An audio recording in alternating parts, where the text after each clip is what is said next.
ನಮಸ್ಕಾರ. ನಾನು ನಿಮ್ಮ ಪ್ರೀತಿಯ ಉಮಾಪತಿ. ನಮ್ಮ ಲೈಫಲ್ಲಿ ಮುಂದೆ ಬಿಂದಾಸ್ ಆಗಿರಬೇಕಾದರೆ ನಮ್ಮಲ್ಲಿ ಪ್ರಯತ್ನ ಇರಲೇಬೇಕು.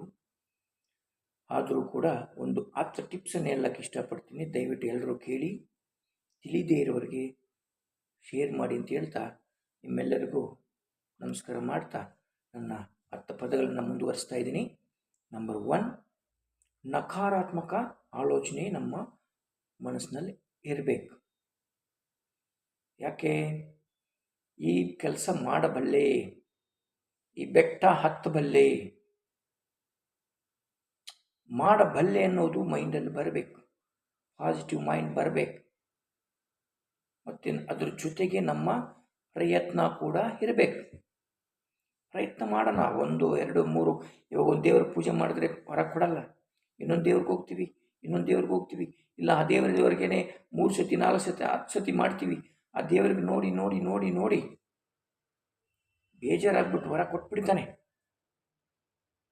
ಅಲ್ವಾ?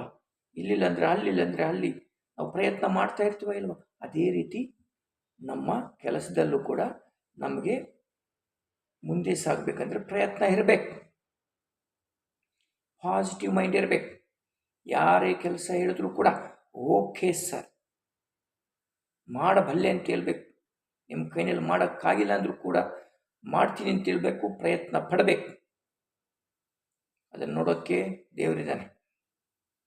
ನಂಬರ್ 2, ನಮ್ಮ ಅಭಿಪ್ರಾಯಗಳನ್ನು ತಿಳಿಸ್ಬೇಕು. ಕಷ್ಟ ಸುಖ ತಿಳಿಸ್ಬೇಕು. ಅದಕ್ಕೆ ನಮಗೆ ವರ ಸಿಗುತ್ತೆ. ಒಳ್ಳೆಯದ ಕೆಟ್ಟದ, ನಾವು ಲೇಸಿ ಮಾಡ್ತಾ ಇದ್ದೀವ, ಒಳ್ಳೇದು ಮಾಡ್ತಾ ಇದ್ದೀವ, ಕೆಲಸ ಜಾಸ್ತಿ ಮಾಡ್ತಾ ಇದ್ದೀವ, ಅವ್ರು ಯೋಚನೆ ಮಾಡ್ತಾರೆ. ನಮ್ಮ ಅಭಿಪ್ರಾಯಗಳು ತಿಳಿಸ್ಬೇಕು. ಅದಕ್ಕೆ ಎಕ್ಸ್ಪೀರಿಯನ್ಸ್ ಗೊತ್ತಾಗುತ್ತೆ. ಒಳ್ಳೆಯದು ಕೆಟ್ಟದು ಹೇಳಬೇಕು. ನಮ್ಮ ಚಿಕ್ಕವ್ರಿಗೆ ಹೇಳಬೇಕು, ನಮಗಿಂತ ದೊಡ್ಡವರಿಗೆ ಹೇಳಬೇಕು. ನಮ್ಮ ಅನಿಸಿಕೆಗಳೆಲ್ಲ ಹಂಚ್ಕೊಳ್ತಾ ಇರಬೇಕು. ಅದಕ್ಕೆ ಪ್ರತಿಫಲ ನಮಗೆ ಸಿಗುತ್ತೆ. 3ನೇದಾಗಿ, ನಿಮ್ಮ ಬಗ್ಗೆ ನೀವೇ ತಿಳ್ಕೋಬೇಕು. ನಮ್ಮ ಬಗ್ಗೆ ನಾವೇ ಯೋಚಿಸ್ಬೇಕು, ಪ್ರಶ್ನಿಸ್ಬೇಕು. ಒಳ್ಳೆಯವರ ಕೆಟ್ಟವರ, ಯಾವ ದಾರಿನಲ್ಲಿ ಹೋಗ್ತಾ ಇದ್ದೀನಿ, ನಾನು ಒಳ್ಳೆಯ ದಾರಿನ ಕೆಟ್ಟ ದಾರಿನ, ತಪ್ಪು ಮಾತನಾಡಿದನ, ಎಕ್ಸೆಟ್ರಾ ಎಕ್ಸೆಟ್ರಾ ನಮಗೆ ನಾವೇ ಪ್ರಶ್ನಿಸ್ಬೇಕು. ಆವಾಗ ನಾವೇ ಒಳ್ಳೆಯ ಗುರಿ ಸಾಧಿಸಲಿಕ್ಕೆ ಸಾಧ್ಯ. ನಂಬರ್ 4, ಹೊಸ ಹೊಸ ಜನಗಳನ್ನ ಪರಿಚಯ ಮಾಡ್ಕೊಳ್ತಾ ಇರಬೇಕು. ಮತ್ತು 5ನೇದು, ವಿಷಯ ಜ್ಞಾನ ಹೆಚ್ಚಿಸ್ಕೊಳ್ಬೇಕು. ನಾವು ವಿಷಯ ಜ್ಞಾನ ಅಂದರೆ ನಮ್ಮ ನಾಲೆಡ್ಜ್ನ ಇಂಪ್ರೂವ್ ಮಾಡ್ಕೊತಾ ಇರಬೇಕು. ಯಾವಾಗ ನಾವು ಹೊಸ ಜನಗಳನ್ನ ಪರಿಚಯ ಮಾಡ್ಕೊತೀವೋ, ಮಾತನಾಡ್ತೀವೋ ಅವ್ರ ಜೊತೆ, ಹೊಸ ಹೊಸ ನಾಲೆಡ್ಜ್ ಇಂಪ್ರೂವ್ಮೆಂಟ್ ಆಗ್ತಾ ಹೋಗುತ್ತೆ. ನಂಬರ್ 6, ಹಾಸ್ಯ ಪ್ರಜ್ಞೆ ನಮ್ಮಲ್ಲಿರಬೇಕು. ನಮ್ಮ ಪ್ರಜ್ಞೆ ನಮ್ಮಲ್ಲಿರಬೇಕು. ಅವಿದ್ದಾಗ ನಾವೆಲ್ಲನೂ ಕಲಿಯೋಕ್ಕೆ ಸಾಧ್ಯ. ನಂಬರ್ 7, ದೇಹ ಭಾಷೆ ಗಮನಿಸ್ಕೊಳ್ಬೇಕು. ನಮ್ಮ ದೇಶ ಭಾಷೆ ಅಂದ್ರೇನು? Body language. ಕರೆಕ್ಟಾಗಿ ನಾವು ನಡ್ಕೊತಾ ಇದ್ದೀವ? ನಾನು ಯಾವ ರೀತಿ ಮಾತಾಡ್ತೀನಿ, ನನ್ನ ಮಾತಲ್ಲಿ ಕೆಟ್ಟದ ಒಳ್ಳೆಯದ, ನಾನು ಈ ಥರ ಬಿಹೇವ್ ಮಾಡ್ಬೋದಾ? ಇವೆಲ್ಲ ನಾವು ಯೋಚಿಸ್ಬೇಕು. ಅದನ್ನು ದೇಹ ಭಾಷೆ ಅಂತ ಹೇಳ್ತಾರೆ. ದೇಹ ಭಾಷೆ. 8ನೇದಾಗಿ,